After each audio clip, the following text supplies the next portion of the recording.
अध्याय 7। चंदू की होली। आज होली का त्योहार है। चंदू आज बहुत परेशान है। जगह जगह होली खेली जा रही है, पर कल से चंदू की परीक्षा शुरू होने वाली है।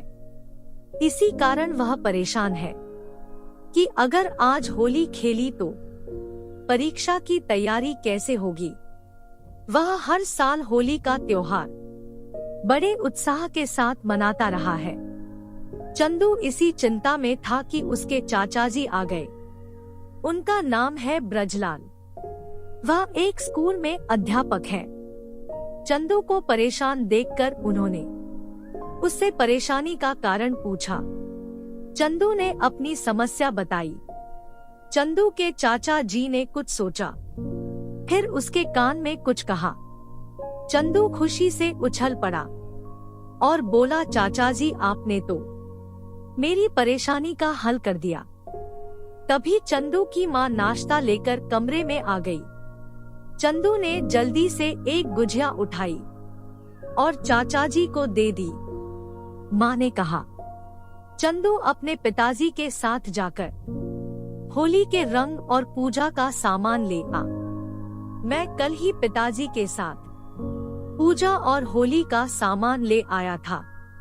हंसते हुए चंदू बोला। उसने पूजा के थैले और रंगों की ओर इशारा किया। थोड़ी ही देर बाद चंदू के मित्र उसे बुलाने आ गए। चंदू अपनी पिचकारी और रंग लेकर जाने लगा तो चाचा जी ने कहा, चंदू मेरी बात याद रखना।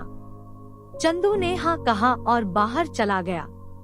चंद्र की माँ पकवान बनाने के लिए रसोई घर में चली गई। चंदू दोपहर तक अपने साथियों के साथ होली खेलता रहा। सभी बच्चों ने खूब मस्ती की।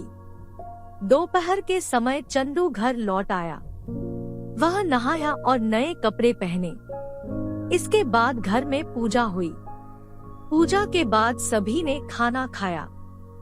घर के अन्य लोग तो आराम करने चले गए, पर चंदू अपने पढ़ाई के कमरे में जाकर किताब कापियां निकालने लगा। उसने शांत मन से पढ़ाई शुरू की।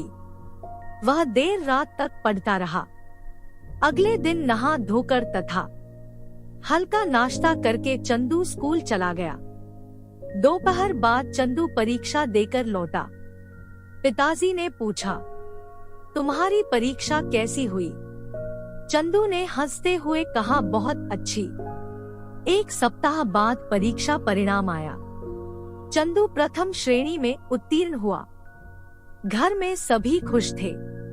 चंदू बोला, चाचा जी यह सब आपकी सलाह का परिणाम है। आपने ही मुझे ध्यान से पढ़ने और शांत मन से परीक्षा देने को कहा था। चाचा जी ने हंसते हुए कहा, यह सब तुम्हारी मेहनत का फल है। चंदू समझ गया था, परिश्रम ही सफलता की कुंजी है।